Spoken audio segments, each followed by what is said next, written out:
Il est impossible de prendre le temps de s'aimer avant le mariage. Impossible. Pourquoi? Parce qu'on perd un temps fou. Il faut tellement de temps pour s'aimer que si on attend de s'aimer pour se marier, là, c'est sûr qu'on ne se mariera jamais. Pourquoi? Parce qu'on va se dire encore un peu. Encore un peu. On ne fixera jamais la limite. Les seuls mariages qui ont réussi, c'est ceux qui ont consisté à se jeter à l'eau le plus tôt possible, à tenter le pas, à courir le risque. C'est moi qui parle comme ça. Comment? Comment peut-on le faire? J'ai dit tout à l'heure, 2 conditions. Le projet de vie commun. 2, le petit coin de ciel bleu. Si on ressent juste ça, alors après on avance. Et qu'est-ce qui va se passer?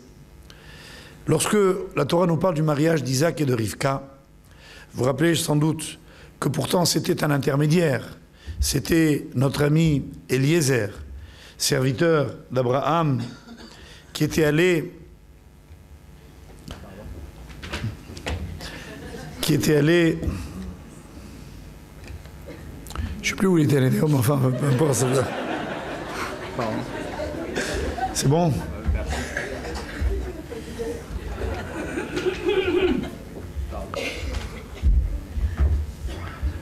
Eliezer, le serviteur d'Abraham, va chercher une femme pour le fils de son maître, Yitzhak. Il revient avec la promise. Elle le voit de loin. La Torah nous dit qu'elle a aussitôt 2 réflexes. Elle tombe de son chameau. D'ailleurs, on dit le coup de foudre, sinon on dit le coup du chameau. D'accord? Elle tombe du chameau. Première réaction, non, c'est vrai en plus. Elle tombe du chameau. Genre, il lui plaît. Et tout de suite, elle se couvre. Va-t-il casse. Elle se couvre.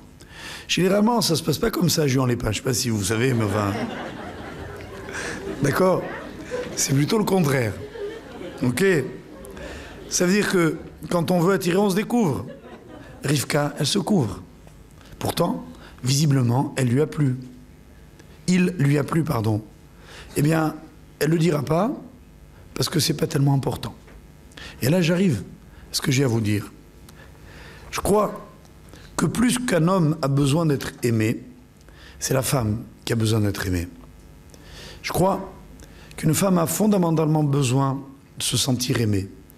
Un homme, il a besoin de se sentir admiré, valorisé.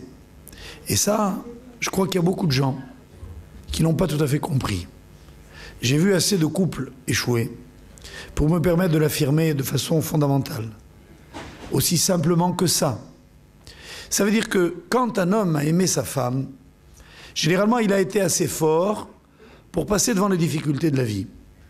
Quand une femme a trouvé ce que son mari avait de grand, quand elle a trouvé en lui une valeur, alors elle a été assez grande pour passer sur les épreuves de la vie. Voilà comment les choses sont présentées par la Torah. Mais le caractère qui va suivre est encore plus extraordinaire parce que la Torah le précise, Va'ikach et Rivka, il épousa Rivka, Vayehavea, et il l'aima. C'est-à-dire qu'il l'a aimée après l'avoir épousée. Pourquoi? Vous me direz, il n'a pas eu le temps de la connaître. Chameau, tante, ça s'est vite fait. Mais en fait, il y en a toute une conception qui n'est pas due aux circonstances. C'est que cette fameuse Rivka et ce fameux Yitzhak vont s'aimer après le mariage. Pourquoi? Parce qu'ils vont apprendre à se connaître. Ça veut dire qu'on va ici complètement inverser les pôles de la vie. Généralement, que disent les gens? Je donne à ceux que j'aime. J'aime quelqu'un, je lui fais un cadeau. C'est faux. La Torah dit, j'aime ceux à qui j'ai donné. D'où on l'apprend?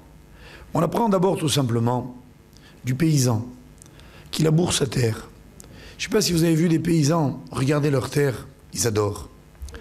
Si ce n'était pas simplement leur gagne-pain, la terre, ils la caresseraient sans arrêt. Je ne sais pas si vous avez vu un peintre regarder son œuvre. Il l'adore. Il ne la vendrait jamais. Déteste les nécessités économiques. En un mot, on n'aime pas vendre ce que l'on aime. J'ai connu un monsieur qui, grâce à Dieu, a quelques moyens, qui a une très belle collection de tableaux. Et il m'a dit, j'ai une grande maladie, je ne sais pas vendre. Toute ma vie, j'ai fait qu'acheter. Et en fait, ce monsieur m'a rappelé un texte du Talmud qui dit que dans une transaction, c'est toujours le vendeur qui est malheureux. Ça paraît contradictoire. Aujourd'hui, la plupart des gens vous disent « Ah, bon, Hachem, je me suis débarrassé, j'ai vendu. J'ai vendu mon affaire. J'ai vendu mon appartement. » En fait, ça prouvait quoi, cette joie de la vente? C'est qu'on n'aimait pas ce qu'on avait. Quand on aime quelque chose, on ne le vendrait à aucun prix.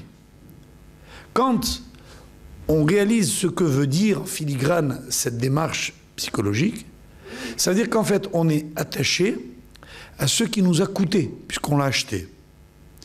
Le paysan a travaillé sa terre. Il lui a donné le meilleur de lui-même.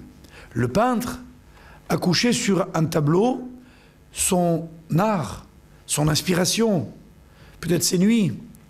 Un poète n'a pas envie de vendre son œuvre. Et en fait, la culture ne se vend pas, le savoir ne se vend pas.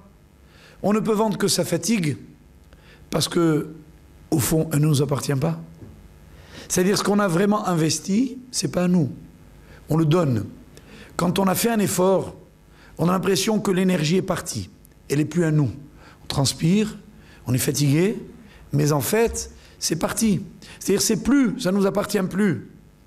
Quand, à contrario, dans la vie, quelqu'un a su s'attacher à quelque chose, c'est parce que précisément, ça lui a coûté beaucoup.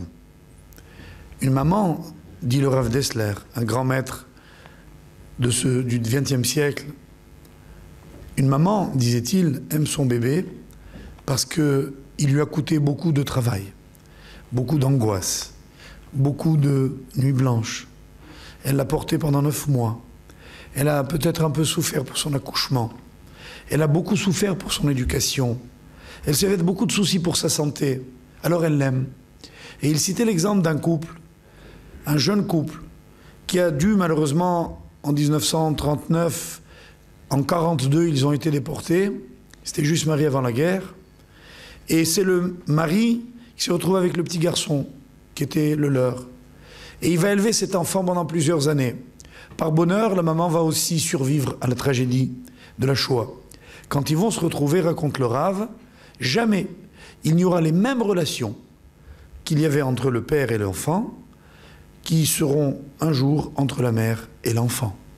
Alors qu'on a cru que de façon atavique, liée à la nature de la maman, les enfants aiment leur maman, ils sont attachés à leur maman. Non, c'est parce qu'elle leur a beaucoup donné. Quand on s'est attaché à quelqu'un, quand on a donné quelque chose, alors on a l'impression que c'est un peu à nous. Souvent j'entends des juifs dire « ma synagogue ». Ils disent « ma synagogue », pourquoi? Parce qu'ils vont prier. C'est-à-dire qu'ils vont là-bas apporter quelque chose. Ils l'ont peut-être construite. Ils y ont fait des dons. Ils ont apporté leur présence, leurs biens, leurs espérances. Alors c'est leur synagogue. Et en fait, c'est comme ça dans toute la vie.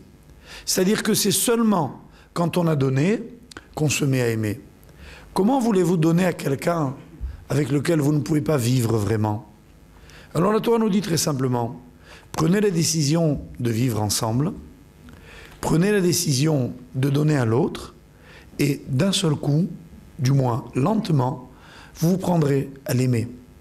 Et ce ne sera pas l'amour tendre de l'affection, de celui avec lequel j'ai passé ma vie, avec lequel j'ai connu des épreuves. Non, j'ai essayé de donner.